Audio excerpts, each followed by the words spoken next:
Hello everyone. जैसा कि आप देख पा रहे हैं, आज एक हम नया सब्जेक्ट शुरू कर रहे हैं जो कि हमारा है बिल्डिंग मटेरियल। और बिल्डिंग मटेरियल कितना इम्पोर्टेंट है ये आप लोगों को अच्छे से पता है।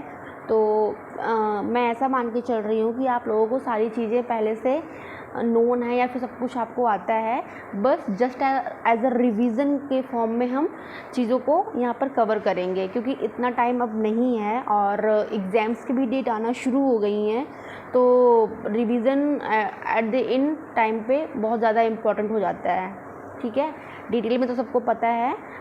तो यहाँ पे हम क्या करेंगे, जितने भी चैप्टर्स हैं और उसमें जितने भी इम्पॉर्टेंट पॉइंट हैं उनको हम क्या करेंगे, टू द पॉइंट कवर करेंगे। ठीक है, ज़्यादा डिटेल में जाने की ज़रूरत नहीं है, कुछ छूटेगा भी नहीं। ऐसा नहीं है कि रिवीजन कर रहे हैं तो हम चीज़ों को छोड़ेंगे कुछ भी नहीं। बस ये है कि आप लोग साथ बने रहिए और सपोर्ट करते रहिए, जिससे क्या होगा कि चीज़ें जल्द ही कवर हो जाएंगी, ज़्यादा टाइम नहीं लगेगा उसमें। अगर रिस्पॉन्स मिलेगा तो टाइम भी कम लगेगा। ओके, तो बिना टाइम को वेस्ट करते हुए हम शुरू करते हैं अब कि कंटेंट्स, कौन कौन से कंटेंट्स हैं हमारे बिल्डिंग मटेरियल में, इसको एक बार देख लेते हैं, फिर हम शुरू करते हैं। ओके, तो फर्स्ट चैप्टर जो है वो है cement, second one is concrete and third one is aggregate, fourth one is brick masonry, fifth one is mortar and sixth one is timber. देखिए कितना कम चैप्टर है। ठीक है, तो ये 5 से 6 चैप्टर्स हमारे हैं और इसमें जितने भी इम्पॉर्टेंट चीज़ें उनको हम टू द पॉइंट कवर करेंगे। So let's continue the first chapter which is cement. अब सीमेंट क्या होता है? तो cement is a material which has cohesive and adhesive property in the presence of water. First, cohesive and adhesive properties. What is cohesive and what is adhesive? Cohesive means attraction between same particle, ये just इसका opposite हो जाएगा adhesive। Okay, तो ये हो गया हमारा cement. After that the next point is raw material in cement manufacture. जब हम सीमेंट को बनाते हैं तो उसमें कौन कौन से रॉ मटेरियल आते हैं, फिर कौन से रॉ मटेरियल यूज़ करते हैं, उसको देखते हैं। तो इसमें दो रॉ मटेरियल होते हैं, एक होता है argillaceous and second one is calcareous. तो आर्जिलेसियस जो होता है उसमें क्ले होता है, और कैलकेरियस बाय नेम से लग रहा है क्ले होगा, बट इसमें क्ले नहीं है, इसमें लाइम होता है। ठीक है, तो don't be confuse about this that clay और लाइम। कैलकेरियस मीन्स लाइम की प्रॉपर्टीज होती है, आर्जिलेसियस मीन्स क्ले की प्रॉपर्टीज होती है। इसमें कभी कभी क्वेश्चन पूछता है कि इन दोनों का कितना रेशियो होता है, तो 1:3 का जो रेशियो होता है आर्जिलेसियस और कैलकेरियस का होता है। उसके बाद क्या इसके एग्जाम्पल्स हैं? आर्जिलेसियस में मार्ल आता है, क्ले आता है, बसाल्ट आता है, फर्नेस स्लैग हो गया। एंड कैलकेरियस में क्या होता है? लाइम, तो चौक हो गया एंड लाइम हो गया, लाइम स्टोन हो गया। Like this all things come under calcareous. Okay, and the next point is chemical composition of raw materials. जो हमने अभी तक रॉ मटेरियल्स देखे उसमें कौन कौन से ऐसे केमिकल कंपोजिशंस पाए जाते हैं, तो उसके लिए मैंने एक टेबल बना रखी है। इस टेबल को अगर आप 2 से 3 बार पढ़ लेते हैं तो चीज़ें बहुत अच्छे से याद हो जाएंगी, इसमें कोई भी डिफ़िकल्टी बिल्कुल भी नहीं है। तो फर्स्ट क्या है? Ingredients, second one is composition and third one is function. तो एक एक करके इसको हम देखते हैं। फर्स्ट क्या है? लाइम। लाइम की जो परसेंटेज है कंपोजिशन का कितना है? 60 to 65% परसेंटेज। एंड जब लाइम को जो उसकी लिमिट है उससे कम यूज करते हैं तो उसकी जो स्ट्रेंथ है वो रेड्यूस हो जाती है और उसका सेटिंग टाइम भी कम हो जाता है। ठीक है, सेकेंड क्या है? सिलिका। सिलिका का जो परसेंट होता है वो होता है 70 to 25%। और जब हम सिलिका को ज़्यादा यूज़ करते हैं, एक्सेस में यूज़ करते हैं, तो वहाँ पे जो सेटिंग होती है वो स्लो हो जाती है, स्लो सेटिंग होगी। Then third one is iron oxide. Iron oxide का जो परसेंटेज होता है वो होता है 0.3 से 6% and gives colour and fusion of different ingredients. Okay, फिर क्या आता है नेक्स्ट, एल्यूमिना। एल्यूमिना का कितना परसेंटेज होता है, 3 to 8% and responsible for quick setting. और जब इसको हम एक्सेस में यूज़ करते हैं तो जो हमारी स्ट्रेंथ होती है वो रिड्यूस हो जाती है। और फिर लास्ट जो है वो आता है हमारा सोडा एंड पोटास। इसका कितना परसेंटेज होता है, इसका परसेंटेज सबसे कम होता है 0.5 to 1%। अगर हम इसको ज़्यादा यूज़ करते हैं तो ये क्या करेगा, कॉज एफ्लोरेंसेस। इसको आपने सुना होगा, ये बहुत ही फेवरेट नेम है of the BMC। Okay, efflorescences cause हो जाता है अगर हम ज़्यादा सोडा या पोटास यूज़ करेंगे तब। ओके, तो ये रही हमारी टेबल जो कि बहुत ही कम समय में कंप्लीट हो गई। तो इसको आप 2 से 3 बार रिवाइज कीजिएगा, इसकी जो भी वैल्यूज़ हैं और जितने भी फंक्शंस हैं ईजिली याद हो जाएंगे। आफ्टर दैट आता है नेक्स्ट टॉपिक जो है हमारा, वो है मैन्युफैक्चरिंग प्रोसेस। जो ये हम बनाते हैं सीमेंट, इनको बनाने के क्या क्या मतलब कौन कौन से प्रोसेस है, कैसे इसको हम बनाते हैं। तो इसको हम 2 तरीके से बनाते हैं, एक होता है ड्राई, एक होता है वेट। तो कभी कभी एग्जाम से पूछता है जो ड्राई है उसको क्या बोलते हैं, जो वेट है उसको क्या बोलते हैं। तो जो ड्राई होता है मैन्युफैक्चरिंग प्रोसेस उसको बोलते हैं मॉडर्न, एंड जो वेट होता है उसको बोल देते हैं ऑर्डिनरी प्रोसेस। ओके, तो ये बहुत ही इम्पोर्टेंट है, इसको याद रखिएगा कि ड्राई मतलब मॉडर्न एंड वेट मतलब कि ordinary. Okay,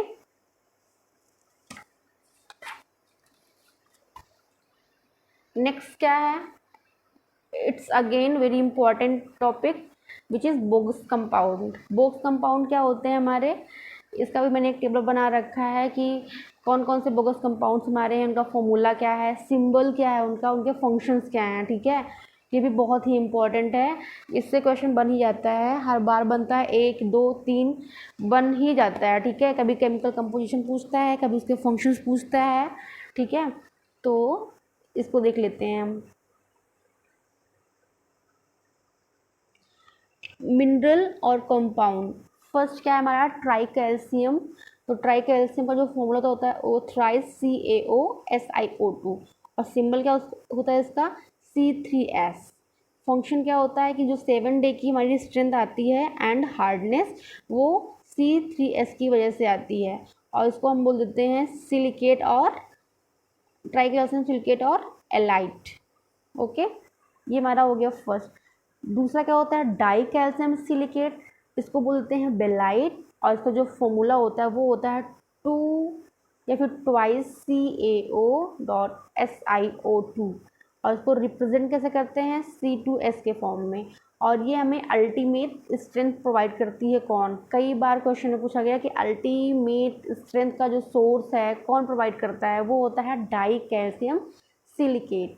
third one is try calcium aluminate, इसको सेलाइट बोलते हैं, इसका जो फॉर्मूला होता है 3CaOAl2O3, और इसका जो सिंबल होता है वो होता है C3A। ओके, एंड ये इसका क्या फंक्शन है, ये फ्लैश सेट के काम में आता है। ठीक है, and fourth and last is tetra calcium aluminoferrite, तो इसको बोलते हैं फेलाइट। फर्स्ट क्या है, alite, belite, celite, then felite, और इसका फॉर्मूला क्या हो जाएगा, 4CaOAl2Fe2O3, और इसका सिंबल क्या हो जाएगा, C4AF।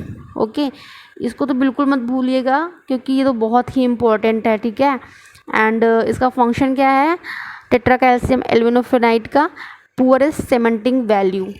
ठीक है, जो इसकी और एक बात और थी कि ये जो ट्राई कैल्शियम हो गया, ट्राई कैल्शियम सिलिकेट हो गया, डाई कैल्शियम, ये सब स्ट्रेंथ के लिए यूज़ होती हैं, बट ट्राई कैल्शियम एल्यूमिनेट और टेट्रा कैल्शियम एल्यूमिनेट जो होती हैं इनका स्ट्रेंथ में कोई भी पार्टिसिपेशन नहीं होता है, ये केवल सेटिंग टाइम के लिए यूज़ होती हैं। तो ये हमारी जो टेबल थी ये भी बहुत इंपॉर्टेंट है, और इसको आप अच्छे से याद कर लीजिएगा। After that hydration of cement, इसका क्या मतलब हुआ कि जब हम सीमेंट में वाटर ऐड करते हैं तो वहाँ पे क्या प्रोसेस होती है उसको हम देखते हैं। Cement when react with water produce CaO2SiO2H2O। क्या होता है ये? इसको हम बोल देते हैं टॉबरमोराइड जेल। ठीक है, कई बार इसको भी पूछा गया है, so it's again very important. Okay, क्या बोल देते हैं?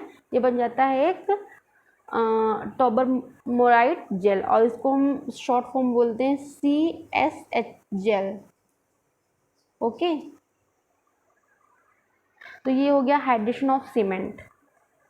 उसके बाद एक क्वेश्चन बनता है कि कौन कौन से जो कंपाउंड्स हैं उनकी रेट ऑफ हाइड्रेशन किसके से ज़्यादा होती है, और या फिर हीट ऑफ हाइड्रेशन किसका सबसे ज़्यादा होता है। तो इसको देख लेते हैं, ये भी बहुत ही इम्पॉर्टेंट है। देखिए, जो भी चीज़ें मैंने यहाँ पे नोट डाउन की हैं वो सारी चीज़ें कई बार रिपीट हो चुकी हैं। तो मैंने पहले आपको बताया कि मैंने चीज़ों को टू द पॉइंट कवर किया है। ठीक है, टू द पॉइंट चीज़ों को हम कवर कर रहे हैं, इसमें कोई कहानी नहीं है, और जितने भी चीज़ों को मैंने लिखा है बहुत ही इम्पॉर्टेंट ही है। So please be concentrate, okay, and also have patience. तो क्या होता है रेट ऑफ हाइड्रेशन, क्या होता है हीट ऑफ हाइड्रेशन, और किसका सबसे ज़्यादा होता है, किसका सबसे कम होता है, इसको एक बार हम देख लेते हैं। तो जो रेट ऑफ हाइड्रेशन होता है सबसे ज़्यादा होता है किसमें? C4AF में, उसके बाद होता है C3A में, फिर C3S का, उसके बाद C2S का। ओके, ये हमारा हो गया रेट ऑफ हाइड्रेशन। और एक आता है आपका हीट ऑफ हाइड्रेशन। तो C3A का जो होता है हीट ऑफ हाइड्रेशन सबसे ज़्यादा होता है, उसके बाद C3S का होता है, after that C4AF, then C2S।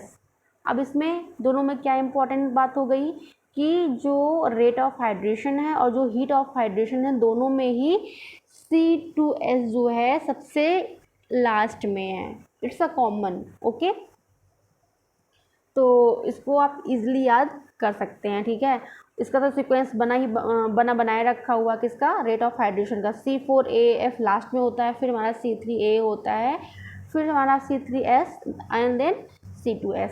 दिक्कत यहाँ पे थोड़ी सी है, बट इसको अगर आप देखोगे दोबारा तो अच्छे से याद हो जाएगा। पहले आता है C3A, फिर C3S, फिर आता है C4AF, देन C2S। तो ये दो हमारे रेट ऑफ हाइड्रेशन और हीट ऑफ हाइड्रेशन हो गया। ठीक है, ये भी इम्पॉर्टेंट है। उसके बाद क्या आता है कि वाटर रिक्वायरमेंट फॉर हाइड्रेशन। जो हम वाटर यूज़ करते हैं हाइड्रेशन के लिए, उसकी क्वांटिटी क्या होती है, कितना यूज़ करते हैं हम, उसको देखते हैं हम। ठीक है, तो water requirement for the hydration, first क्या है? Bound water. दो टाइप्स के वाटर होते हैं, एक हमारा होता है बाउंड वाटर, एक होता है जेल वाटर। एक तो हमने पहले पानी मिलाया उसको मतलब मिक्स करने के लिए, तो वो होता है बाउंड वाटर। और जेल वाटर क्या होता है कि उसके अंदर एक स्पेस होता है जहाँ की मतलब उसको हम बोलते हैं जेल वाटर। ठीक है, तो 23% बाई वेट जो वाटर रिक्वायरमेंट होता है वो होता है बाउंड, उसे बोल देते हैं बाउंड वाटर। और जेल वाटर के लिए 50% by weight of cement. Okay, तो ये हो गया हमारा water requirement for the hydration. तो टोटल कितना हो जाएगा? दोनों को ऐड कर देंगे, टोटल मिनिमम जो हो जाएगा 38%। ठीक है, तो ये भी अगेन एक इम्पॉर्टेंट हमारा पॉइंट था। नेक्स्ट देखते हैं कि 2 to 3% of gypsum is added to clinkers. और जब हम उसको क्लिंकरिंग करते हैं, मतलब जब उसको हम पीसने के लिए रखते हैं, तो उसमें हम जिप्सम ऐड करते हैं, वो कितना होता है? 2 to 3% होता है। ठीक है, तो ये भी पूछ लेते हैं, उसको याद रखिएगा। 2 से 3% of gypsum is added to clinkers. Next क्या है कि फ्यूज़न टेम्परेचर, जो हम फ्यूज़ करते हैं उसको, तो उसका टेम्परेचर कितना होता है उस टाइम पे? वो होता है 14 से 1500 डिग्री सेंटीग्रेड। फिर नेक्स्ट टॉपिक क्या है हमारा? Types of cement. कौन कौन से टाइप्स हैं सीमेंट को, इसको हम जल्दी जल्दी गो थ्रू कर लेते हैं। ठीक है, ये मैंने पॉइंट्स में लिख रखा है और बहुत ही इजी लैंग्वेज में है, जिससे क्या होगा चीज़ें बहुत जल्दी याद हो जाएंगी। तो फर्स्ट क्या है हमारा? वो है पोर्टलैंड सीमेंट। तो इसमें तो बस यही पूछता है कि पोर्टलैंड सीमेंट के कौन कौन से ग्रेड हैं। तो इसके 3 ग्रेड्स हैं, 33, 43, 53। एज ए सिक्वेंस इसको आप कभी कभी बोल देगा कि 54 या फिर 42 या फिर 31, तो नहीं, जस्ट 33, 43, 53। ओके, तो ये हो जाएगा हमारा grade of Portland cement. Okay, second one is rapid hardening cement. इसमें क्या होता है, रैपिड की बात कर रहा है, तो क्या होगा कि इंक्रीज कर देंगे C3S and reduce the C2S and not used in mass concrete because cracks large shrinkage, यहाँ पर क्रैक्स और लार्ज श्रिंकेज के चांसेस बहुत ज़्यादा बढ़ जाएंगे। ठीक है, तो मैंने क्या बताया कि जो C3S है उसका जो सेटिंग टाइम होता है, जो स्ट्रेंथ, सॉरी सेटिंग तो होता है एल्युमिनियम के लिए, उसमें नहीं, सॉरी C3S क्या होता है कि जो इसकी स्ट्रेंथ होती है सबसे ज़्यादा होती है। ठीक है, स्ट्रेंथ को जो सबसे जल्दी स्ट्रेंथ प्रोवाइड करता है वो होता है C3S। तो यहाँ पे हम क्या कर देंगे कि लिखा है रैपिड हार्डनिंग, तो इंक्रीज कर देंगे C3S को और रेड्यूस कर देंगे C2S को। ठीक है, फिर क्या है, third is extra rapid hardening. एक तो हमारा रैपिड हो गया, अब एक्स्ट्रा की बात कर रहा था, तो इसमें क्या कर देंगे +2 CaCl2 और ऐड कर देंगे। ठीक है, जितना ये प्रोसेस था इसमें ट्वाइस का CaCl2 और ऐड कर देंगे ऑफ रैपिड हार्डनिंग सीमेंट। ठीक है, इस प्रोसेस में इसका यूज़ कहाँ करते हैं, use in cold weather and increase shrinkage. ये हो गया हमारा extra rapid hardening. Fourth one is high alumina cement. क्या होता है हाई एल्यूमिना सीमेंट, इसमें हम यूज़ करते हैं बॉक्साइट का जो कि 40% होता है, और लाइमस्टोन जो कि एक बाइंडिंग मटेरियल है वो भी 40% होता है, आयरन ऑक्साइड 15%, एंड यूज़ कहाँ करते हैं, सी एंड अंडर वाटर वर्क। ठीक है, हाई एल्यूमिना सीमेंट हम यूज़ करते हैं under the water work. Fifth one is sulphate resisting Portland cement. ये अपने नाम से ही प्रेजेंट कर रहा है कि क्या है इसके अंदर, क्या इसकी प्रॉपर्टीज़ हैं। तो very low C3A and fine grounded RCC। इसमें जो C3A की जो क्वांटिटी होती है या परसेंटेज होता है बहुत ही कम होता है। ठीक है, क्योंकि ये C3A रिस्पॉन्सिबल फॉर सेटिंग, तो सल्फेट रेजिस्ट करने के लिए इसको हम कम कर देते हैं। ठीक है, use in sea water, coastal areas and marshy land. जितने भी ये पॉइंट्स लिख रखे हैं ये सारे बहुत इंपॉर्टेंट हैं। फिर क्या कर रहा है, not to be use in temperature less than 40 degree centigrade where chloride is present. Okay, फिर क्या है, sixth one is super sulphated Portland cement. तो इसमें क्या होता है 80 to 85% of granulated slag plus 10 to 15% of calcium sulphate plus 5% of Portland cement is used. Okay, then इसका use कहाँ करते हैं, फ्रीजिंग एंड थॉइंग कंडीशन में इसका यूज़ नहीं करते हैं। ठीक है, क्योंकि यहाँ पे सुपर सल्फेटेड पोर्टलैंड सीमेंट है, यहाँ पर क्रोजन के चांसेस बहुत ज़्यादा बढ़ जाएंगे। ठीक है, आफ्टर दैट आता है हमारा कौन सा, लो हीट पोर्टलैंड सीमेंट। ठीक है, एक मैंने आपको बताया सल्फेटेड, एक होता है एक होता है सुपर सल्फेटेड। ठीक है,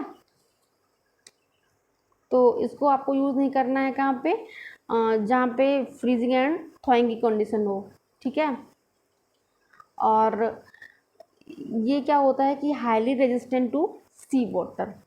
ठीक है, after that seventh one is low heat Portland. क्या होता है ये, अभी यहाँ पे लो की बात कर रहा है, तो हाई किस में होता है, मतलब कि जिसकी स्ट्रेंथ ज़्यादा होती है वो कौन सा है, वो है हमारा C3S। तो यहाँ पे C3S को रेड्यूस कर देंगे, और लो की बात कर रहा है तो C2S को इंक्रीज कर देंगे। तो reduce C3S and C3A and increase C2S, rate of development strength is low but ultimate strength is same। जैसे कहा गया कि जब इसका यूज़ हम करते हैं तो तुरंत तो नहीं, लेकिन जब जैसे जैसे टाइम बीतेगा तो ये हमको अल्टीमेट स्ट्रेंथ प्रोवाइड कर देता है, इसलिए इसको बोल देते हैं हम कि ये रिस्पॉन्सर होता है अल्टीमेट स्ट्रेंथ के लिए।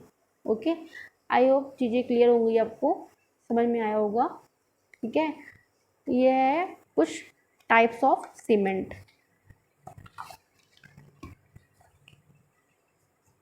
उसके बाद हमारा आता है नेक्स्ट, जो कि है पोर्टलैंड पोजोलाना सीमेंट, ठीक है।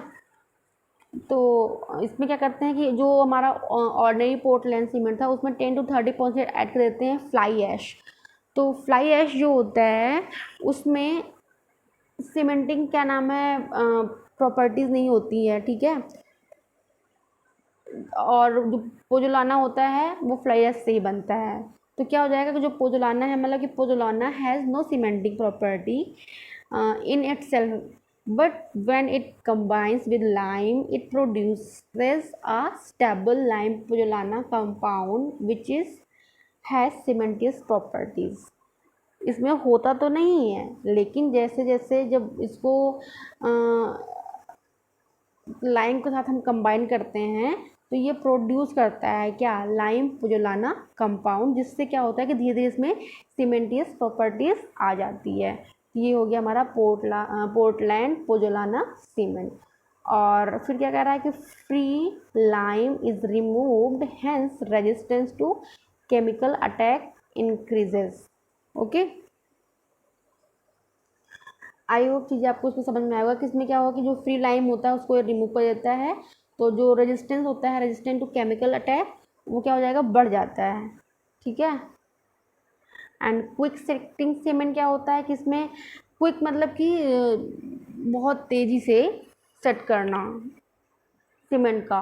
तो fine grounded OPC with reduce gypsum contain, यहाँ पे हम क्योंकि ये सेटिंग टाइम को इंक्रीज करता है तो हम क्या करते हैं यहाँ पे जिप्सम जो ऐड करते हैं उसको रेड्यूस कर देते हैं, ठीक है।